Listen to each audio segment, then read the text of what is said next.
At first glance, this looks like a pretty normal school building. But the idea behind a Montessori school is a little different.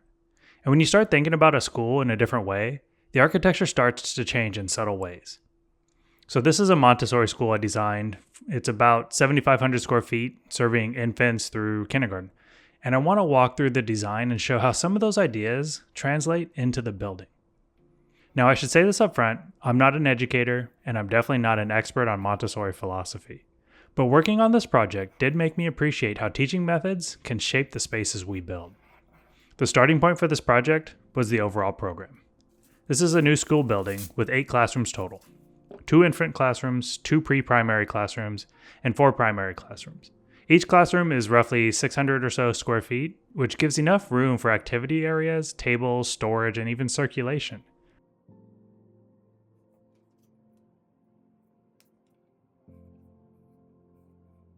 If you look at the plan itself, it actually isn't dramatically different from many other early childhood schools. The classrooms are organized along a long hallway, with administration located near the entrance so staff can interact with parents during drop-off and pickup. Sometimes when people hear the phrase Montessori school, they imagine that the building must look completely different than other schools. But in many cases, the overall layout can still be fairly traditional. What matters more is how the individual spaces function. One of the first decisions in the design was making sure every classroom had direct access to the outdoors. Young children benefit from being able to move easily between indoor and outdoor environments, so each classroom opens directly to the play yard at the rear of the building. That outdoor connection becomes an extension of the classroom itself. Another important piece of the design was the entry sequence. For a school serving infants through kindergarten, the arrival experience matters quite a bit. Parents are dropping off young children, sometimes carrying bags or supplies, and sometimes managing multiple kids at one time. So the building includes a clear drop-off area and a pronounced entry that makes the front door easy to find. The administration area is located right inside the entrance, so staff can greet families and maintain visual presence at the front of the building. It's a simple move, but one that helps the building function smoothly every day.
Once the overall concept was sketched out, the next step was building the digital model.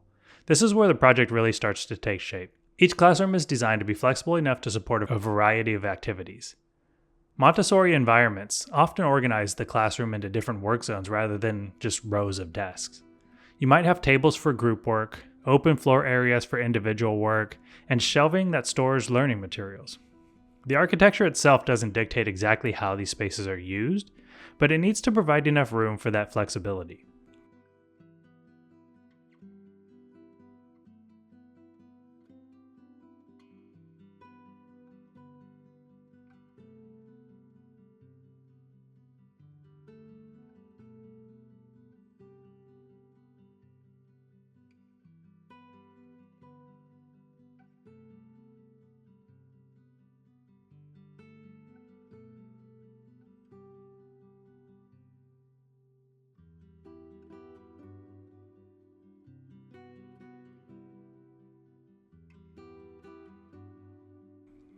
Another important element is visibility.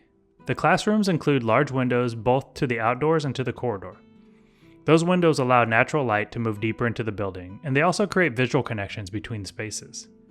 Instead of feeling like a closed series of rooms, the building feels more open and connected. Each classroom also includes its own bathroom. That might sound like a small detail, But in early childhood environments, it makes a big difference.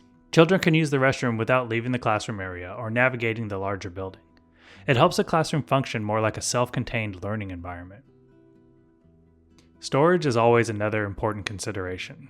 Montessori classrooms tend to rely on a variety of materials and learning tools, so the classrooms include significant storage areas to support that. And again, the architecture doesn't determine exactly how those materials are arranged, but the space needs to support that kind of use.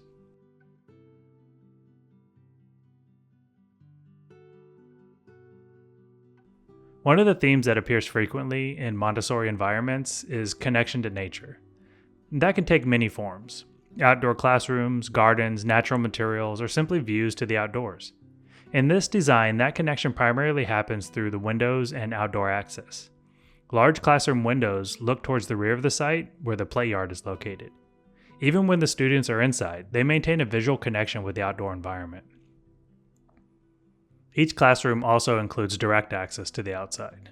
Activities can move outdoors easily, and the play yard effectively becomes an extension of the classroom space. The play yard itself is secured and located at the back of the site, separated from the public areas of the building. That creates a safe outdoor environment that teachers can access directly from the classrooms. And sometimes the most meaningful design decisions are always the simplest ones. A window, a door, a view of a tree. Those small connections to the outside world can have surprisingly large impact on how a space feels. For the exterior materials, the building uses a combination of siding and brick.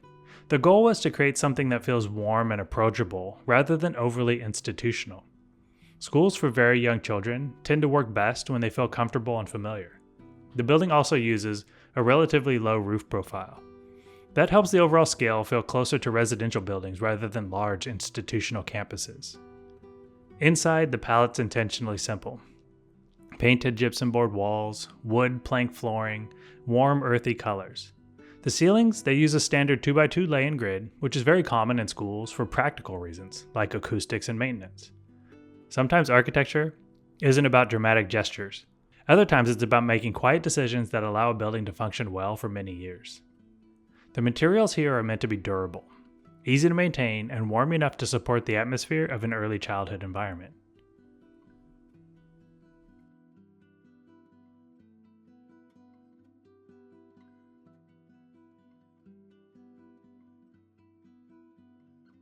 Now, as we walk through the building, we can see how these ideas start coming together. Starting at the front of the building, the entry provides a clear arrival point for parents and students. The drop-off area allows vehicles to move through efficiently, and the entrance is visually emphasized so families know exactly where to go. Inside the building, the administration area sits near the entrance, so staff can greet visitors and monitor the activity. From there, the main corridor organizes the classrooms along both sides. The corridor benefits from natural light through classroom windows and views towards the outdoor play areas. Moving into the classrooms themselves, the spaces are designed to remain flexible. Instead of fixed seating layouts, early childhood classrooms often evolve through the day depending on the activities taking place. Small tables, floor work areas, and accessible shelving create a variety of learning environments within the same room. And large windows help bring natural light into the space while also maintaining a connection to the outdoor play yard. And with direct access outside, the boundary between indoor and outdoor learning becomes much more fluid. The rear play area is secured and separated from the public portions of the site, creating a safe outdoor environment where the classrooms can expand beyond the walls of the building. Throughout the design, the emphasis is on accessibility, visibility, and flexibility. Spaces that allow children to move, explore, and interact with their environment. Working on this project was interesting to me personally. When I was growing up, I honestly didn't know much about Montessori education. It just wasn't something I was exposed to as a kid. But as an adult, I've come to appreciate some of the ideas behind it, especially the emphasis on independence and environments that are scaled to the children. Architecture only plays a small role in that, though. Buildings can't teach, but they can create environments that support the way people learn, interact, and explore. And that's one of the things I enjoy most about architecture. Sometimes the most meaningful design decisions aren't the ones that stand out the most. They're the ones that quietly support the lives of the people using the space. But I'd actually be curious to hear from you on this one. If you went to a Montessori school growing up, or if your kids are in one now, what did those classrooms look like? Were they similar to this or completely different? And if you're a teacher or a parent, what do you think matters most in a classroom environment? I always find it so interesting hearing how people actually experience these spaces. And if you enjoy seeing how real buildings get designed and put together, feel free to stick around. That's mostly what this channel is about. Thanks for being here with me. And as always, stay curious and design with intent.